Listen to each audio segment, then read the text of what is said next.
We are talking with Ben Chavis Jr., a civil rights leader and leader in the journalism space. We talked a little bit about AB 5, well, a lot actually, because it's had a huge impact here on the state of California. My understanding is that there have been at least 40 revisions to this bill already, which is an indication that it was problematic. Oh, sorry, Padres beat the Angels, Dorian says. Okay. Going too fast. But one of those passed on Monday. It was called AB 2257. But I understand we've had at least 40 revisions to this bill. The Monday bill is meant to help musicians, translators, interpreters, and some photographers who got exemptions under the bill. But again, we have a patchwork. Yes, it's a patchwork. The reason why there are 40 different versions now, the bill was so bad.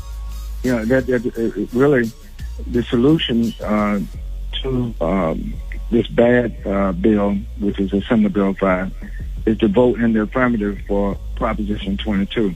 I'm glad they're making the exemptions, but why not exempt all independent contractors? Why are you being selected? And I think that this is so unfair to all those brothers and sisters in across California who are trying to make a living for themselves, who are trying to earn additional income.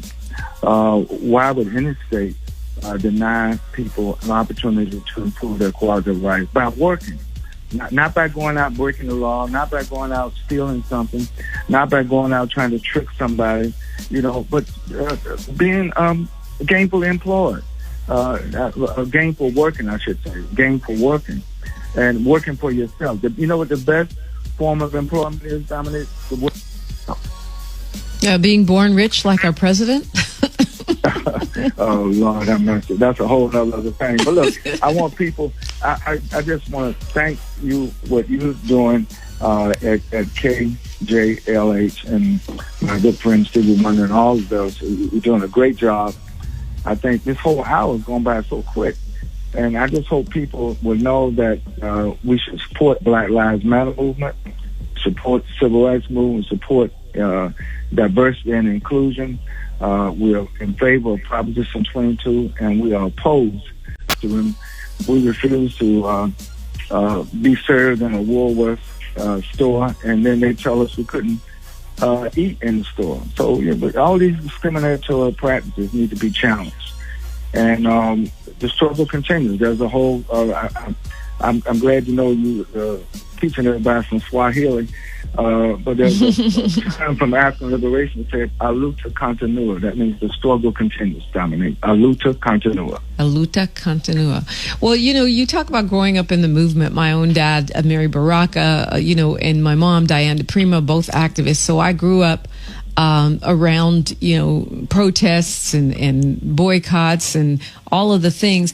And I think that, that legacy has a much more powerful impact in this country than we think it does. I mean, I look at, Chokwe Antar Lumumba, or my brother Raz Baraka, who's the mayor of Newark, and Chokwe Antar Lumumba, the mayor of Jackson, and I could go on and on. So you've said it's a continuum, and it's, in a way, we're all children of the movement, right? Exactly.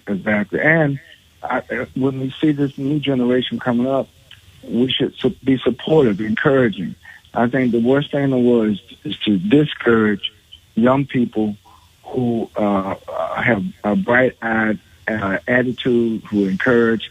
I mean, I think it's very healthy. The younger you get involved, it kind of puts your pathway forward into whatever your careers may ultimately become. So I'm all involved. I'm all in favor of activism, millennial activism, and I'm also in favor of elders. The elders, we got to get out of our rocking chairs and get out there ourselves also. All right, real quick, we're going to go to Tanya from L.A. Tanya, you're on with Dr. Ben Chavis. Tanya, you there? Hello, hi, can you hear me? Yeah, real quick. Can you hear me? Yes, okay, I hear you. Thank you for you guys' work, but we have to talk about what actually put us in this predicament. What put us in this predicament is the Joe Biden crime bill. Got it. Okay, thank you. That's a great question. She wants to hear about the crime bill and the role of reparations. Well, again, it wasn't just the Joe Biden crime bill. I think that's a mischaracterization, because the truth of the matter is, when the crime bill was passed, the majority of the Congressional Black Caucus supported it at the time. So let's not, again, people get a little bit of history and get it wrong. I think that what we're facing now is a consequential election. We know what the current administration stands for, and we know what Kamala Harris and Joe Biden stand for. We got a choice, and I encourage everybody to go out and vote. Everybody to go out and participate. I support Black Lives Matter, because I know if Dr. King were alive today, he would be supporting Black Lives Matter. DC from Carson, can you do it in 20 seconds? Sure. So quickly, in light of the memorial, the Montgomery bus boycott, what or is there going to be, or do you think there should be any effective boycott with all these activists? Got it. I'm sorry, I got to keep it short for you. Yeah. Dr. Chavis, he's asking about boycotts. Yeah, the Montgomery bus boycott. I thank God for Rosa Parks and Martin Luther King Jr. who stood up, and we learned from that, because the boycott was also economic withdrawal. You have to support businesses that support us. And for businesses like that bus service, we've been discriminatory towards blacks. We stopped riding the bus, and guess what? Now we own the bus chain in Montgomery, Alabama. And Montgomery has a black mayor today. So the struggle continues. We got to struggle on all fronts, and push forward for freedom, justice, and equality, not just for ourselves, but for all of God's people. Well, Dr. Ben Chavis Jr., thank you so much for joining us this morning. And I know you're writing columns across the country, so we can keep hearing your work. Thanks so much for being here. Thank you so much. God bless. Keep up the good work. Thanks. As you go on your way about your day, family, let's take a moment to affirm ourselves. Don't forget, tomorrow we got open phones.